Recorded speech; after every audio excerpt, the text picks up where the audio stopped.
how a decision made at a very high level can transgress itself to an individual's KRA. So it was an opportunity for me to understand how a decision made at a top level. In a month, they were able to concentrate only on 5 projects max, which was not a good thing for the organization. I ensure that every stakeholder signs off on that particular document so that tomorrow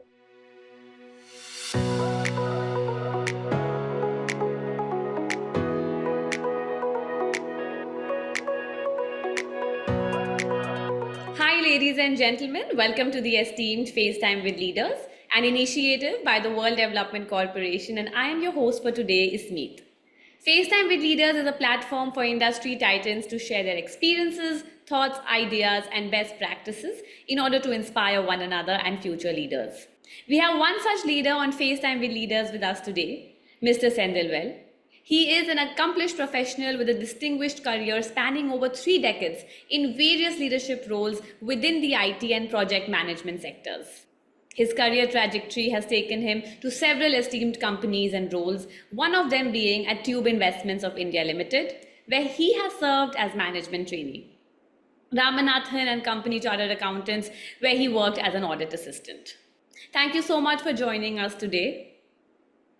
it's a pleasure to be here with you all, and I expect a very good discussion happening here. I would really love to. I'm really looking forward for this session.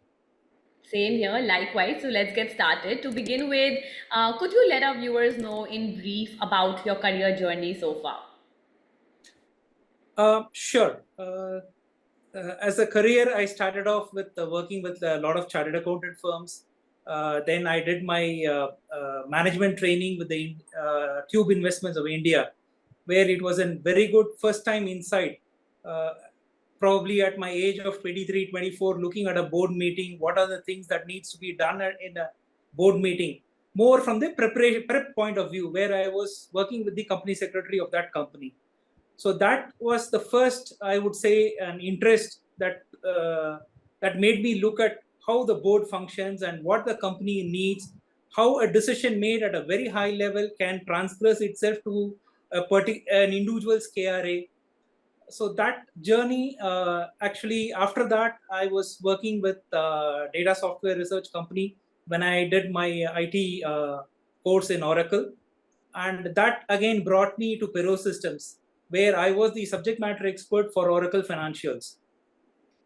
And from there, my journey went to GE India and GE Healthcare, where I, from a project manager, I became a program manager. And from there on, I became a global design leader, where for the entire one GE Energy business, I was the point of contact for all their general ledger operations. So that said, from an IT standpoint, that rekindled my interest back into how exactly can we go about being more specific and more contributory to the board of directors. So that said, the board of directors actually were very keen in giving us directives. Say, for example, one of the directives given to us was, how do I consolidate all the general ledgers into one general ledger? Meaning, due to the business going into its aggressive way of presenting itself, in the sense like they were doing a lot of takeovers and mergers and acquisitions. And that said, we landed up at one stage with about nearly 436 different general ledgers, which were feeding into the GE Energy books. Now, that was a challenge that was given to me. And the CIO of the company, he only asked one thing. I just want one fee to come in. So we had to sit down as a team, and we were able to understand how we can simplify the whole thing into just 11 different feeds. And once we were able to understand how the whole feeding system can happen, we were able to bring one common design, and thereby we just took it into 2 steps. The 436 feeding into these 11, and from that 11 into just one general ledger, which was actually rolling up into the entire GE operations. So that was actually a very good process, which helped me understand not only the leadership, the purpose, the desire as to why we should have something more in a simplified fashion. So that brought about my passion towards lean. And how do I lean a process? How do I make things simple so that it becomes more executable, not only from the top management point of view, but also from the point of view of the end user? Because if an end user doesn't understand why he is doing it, he will never get it right. And the iterations of making him do it again and again, it's only frustrates the end user rather than the management trying to get what it wants. So it was an opportunity for me to understand how a decision made at a top level can actually make the life of the end user very easy. So that helped me understand the top-down approach and the bottom-up approach also, because a lot of feedbacks came from the end users where we had to collect that and then process it and then map it with the decision of the management. So that was an excellent learning for me in GE India.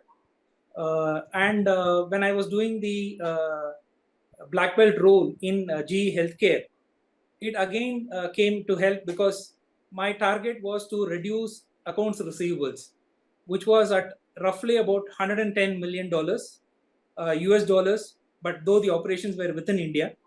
And given that size, my target was to bring it down to at least 90 to $85 million. Again, the same process, we had to talk to people, we had to understand what their difficulties are, and we were able to, and within a period of about 1.5 years, we were successfully able to bring it down to $70 million.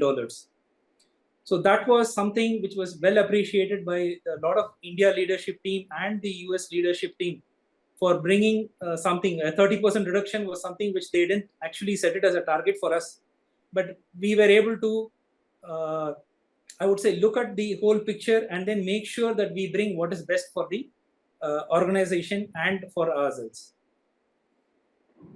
So that said, and the role with the role continued where I was working for DriveStream companies like DriveStream, Transit Solutions, and Doing Systems, where the target given to me was though on contractual basis, but the target was how do we streamline their set of activities that we're doing on a day-to-day basis. Say, I'll give you one example where there was a team of about 70 people, and they had about 16 to 17 projects that were going at a given point of time. It was very simple. Based on the priority, whoever is the project manager that calls for, the entire 70 team used to jump into that project. So the resultant being the balance 15 or 16 projects, nobody attended on that for that 1 week. So this was a solution that was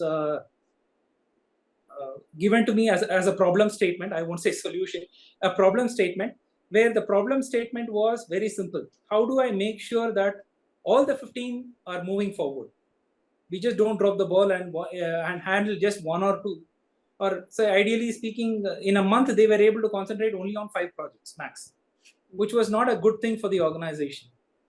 So that is where I stepped in, and I was able to give them a small idea of how a factory line process works. So you have a line A, line B, line C, line D, where the cars just start to finish is only from line A, and line B will be another car that is going in parallel. Like that, I was suggesting, why not we split the 70 into a team of 7 members each, where 10 projects can go at one shot at every given point of time. So that way, the company was very happy, and during that tenure of 9 months that I was there, we were able to successfully close about 12 projects without any hindrance, trying to make sure that they were able to deliver on time. So these are some of the things where I learned to be a person who can think from the leadership point of view as well as from the end user point of view. Being at a company, of course, I'm not talking about the value chain of the other the customers or the suppliers, but only from the company point of view. I think that was where I was able to contribute a lot more and bring a lot of, I would say, useful and happy suggestions, which they were able to execute and they were able to make good of. In your leadership roles at Transys Solutions and Drivestream and Doyen System Private Limited, what strategies did you use to manage, large teams and ensure successful project outcomes? See, one common thing I found was the requirements definition, because trying to get the requirements from the customer is the most important thing, which I think they were not documented properly. Because the customer will say something in, let's say, in March of a year, and then the project will continue, it will go, and we are now in August or September. But there are some places where the ball is dropped somewhere. Some of the requirements, they just go away or unanswered or probably forgotten. And that was one thing where I felt the documentation strengths of that particular company had to be built up. And apart from this line way of doing it, I ensured that there is a documentation based on toll gate basis also. So when somebody says my requirement phase is over, I ensure that every stakeholder signs off on that particular document, so that tomorrow there is nothing to say I'm adding something new or I'm something different, or there is nothing to say that I have dropped the ball. So it should be something where the organization can be always sure about what they are doing and what are they going to deliver. And having managed several teams across geographical regions, do you find differences between cultures in terms of how people approach work? Culturally, yes, but I won't say it is a huge difference, because see, a person who really wants to work always works, whichever part of the world they are, as long as you understand why you are working for or what you are working for. So that is so culturally, or I would say geographically, we are different. Time zone wise, we are different, because there are days where I have got up at 4:30 in the morning to attend a call from Australia. There are days where my days start at probably 5:36 in the morning, because Japan has started to work and they wanted to have some meetings. So that said, we have always been trying to make sure that geographically we can be flexible. We can always give priorities to the team. But many times culturally, I think cultural is not a big difference. It's only the attitude of the people. As long as you're ready to join hands with them and work, everybody is there to extend their hand and work with us. We are all the same people wanting the same thing. It's just the logistics mostly for you. True, very true. What led to your interest in ESG and in corporate governance? My role as a black belt in GE Healthcare. So healthcare is one industry where there are a lot of governance to be adhered to. I would say, when I say governance, it could be anything as simple as the way a machinery is placed in a hospital to make sure that the magnetic rays don't affect the other person in the other room. Or it could be something where your biological wastes, or how do you handle those.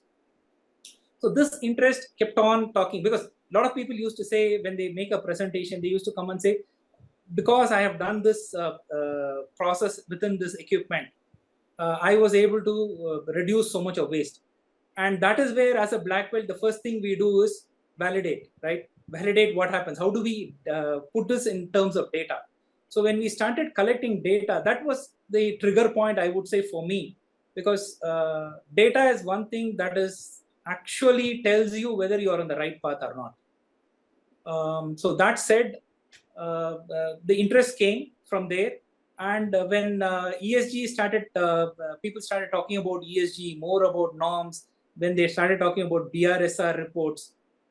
Now, BRSR is one thing that really caught my mind and my attention, because as a person who wants to live and present data, now how do I go about telling that to the whole world or about the company? And this is something where data cannot lie. That's one thing. So if something is wrong, then the data will clearly help you understand what is wrong. But the good part about that is it will also help you understand how to prepare yourself for the solution. So that is exactly how we were able to make sure that data helps you to improvise yourself or make you a better organization. So that said, ESG has always been, and whatever I've been reading about, though it has not come into I would say, to its fullest of its effect, but 2027 is not too far away. So I personally feel that ESG has got a lot to play in every industry. And last but not the least, I think personally, I would like to make this place a better, I would say this earth to be a better place to live in. And what values do you bring to the table as an ESG and a corporate governance expert? See, one thing I really want to is if there is a commitment, and as a leader, this is what I have always been doing. If there is a commitment given by the leadership, I expect everybody to understand why that commitment is given and understand how to achieve it. Because these are two important questions. Because without knowing those answers, most of the people, they don't know why they are doing something. We can talk about clean earth, we can talk about net carbon, everything. But people should understand why they want to have that. What is the effect on it? So I strongly believe I'm a good listener. And at the same time, I can put across a particular thought and I can get a buy-in from the other person also. So that is where my strengths were. And that is where I think I'll be able to contribute better for a probable good solution. I wish you all the very best for that. Thank Moving on you. to technology now, with the advent of IoT and AI, machine learning, blockchain, big data, what changes do you expect to see in the corporate world with all of this, or in your own field? See, one thing good about digitization is now the data is available for everyone to see. It is not like I put something here in one report and then the board of directors report shows something else. Everything gets easily consolidated. When we talk about big data, we talk about a lot of reports that get extracted from the available data. So there is no change in the data, but the way probably reporting might be a little bit different, but which is okay. Similarly, if you look at AI and see, AI is it's bent upon trying to make our life easy. So AI is going to tell us. So if you want to do something in a repeated fashion, you can allow an AI to do the job. So it's not like I won't say it's going to reduce any workforce, but it definitely will help the workforce to do their job better. Absolutely. So, we are building a community of industry magnets, and this move is meant for cross pollination of knowledge and building a knowledge sharing community of corporate giants and industry experts. So, what are your thoughts about this initiative taken by Mr. Zishan Pathan, Mr. Heval Mehta, and the whole World Development Corporation team? Hey, at the onset, I would like to congratulate Zishan and Hevel for coming up with such a beautiful idea, because everybody used to say about Google, right? Whatever you need, you just go and search it in Google. But somewhere there is no knowledge base or a sharing of our experiences and expertise with anyone, unless otherwise, probably a platform like this. So I personally feel that this is one excellent way of getting more experiences in one place. So that way, of course, one person's experience is never going to be the other person's just pick up and use formula, because we are all individuals. We have our own ways of thought structures, our way of doing things. We have our style of doing things. So that said, I think this knowledge is definitely going to help people be better and not repeat the mistakes probably what I did 20 years ago and took 20 and a few more years to learn how to do it better. So that is one way I think in that field, I mean, I personally feel that this is one great initiative. That's awesome. Thank you so much for conversing with us today. And I'm so confident that all your insights are most definitely going to help all our future leaders. Thank you. Thank you for joining us today. And I wish you all the best for your future. Thank you very much. It was indeed a pleasure sharing with you all. Thank you. Thank you.